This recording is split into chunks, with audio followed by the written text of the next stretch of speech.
as always. And then random acts of violence are now paralyzing and terrifying people in our nation's capital.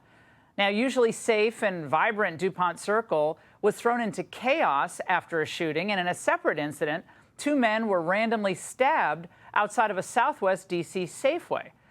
And moving from stabbings to carjackings, which are a major problem in D.C., adding to a string of them, one deadly happened in a span of less than 10 hours, including a former Trump official who was shot in the head in broad daylight. But D.C.'s Attorney General says enforcing the law, well, not the answer. We as a city and a community need to be much more focused on prevention and surrounding young people and their families with resources if we want to be safer in the long run. We cannot prosecute and arrest our way out of it. I love the guy wearing the mask on the left. He's keeping himself safe. All right, joining me now, Commander Dale Brown, founder of Detroit Urban Survival Training Threat Management Center. All right, Commander, you teach people how to protect themselves. This former Trump official, and this is such a heartbreaking story, he was driving on K Street, very busy, well-traveled, seemingly safe area of D.C. on 9th Street and K Street, 9th and K, stopped to pick up his wife. Someone jumped in his car, shot him in the head to take the car. What's your piece of advice for people who just happen to be, going to pick up their family members in a city like D.C.? Well, this can happen in any city or any place that's not a city, because there are violent people that are amongst us. And in some cases, these people are mentally challenged. In other places, in other situations, they're just confused and think they're attacking a certain person when they got the wrong person.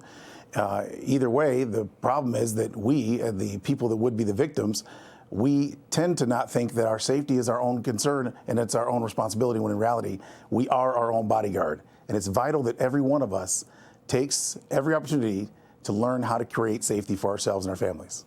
Well, what does that mean? I mean, specifically, what do you do? Like, keep your car doors locked, I would imagine. Don't leave your car's doors unlocked or unlock them for anybody who is not, your passenger. Well, in that situation, it's very important to pay attention to your environment.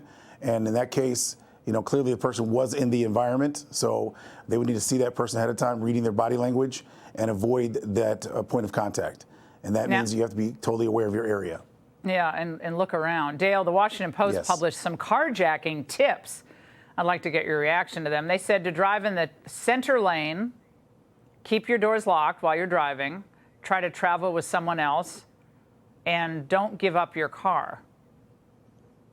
What are your thoughts? Those are definitely some good things you can do.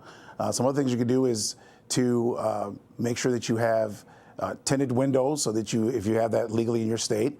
Also, again, maintaining what's called an exit point. That means when you look over the front of your car, you can see the concrete behind the tires of the vehicle in front of you, so you can accelerate out of position very quickly if people begin to rush you. But again, you have to pay attention to your environment as well.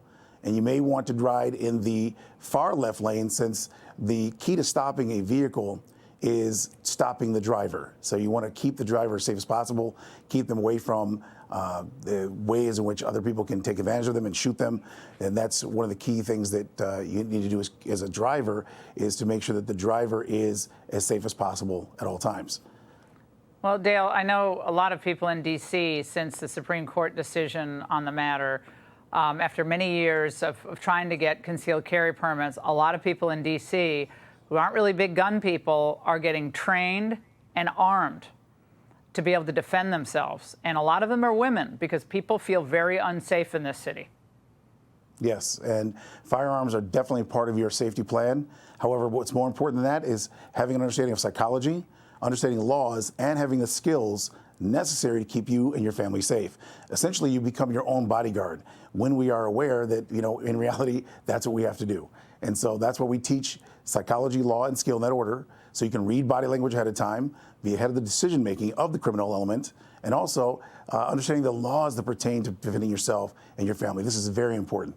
So knowing the laws of the land that you live in, vital, no matter where you live in the world.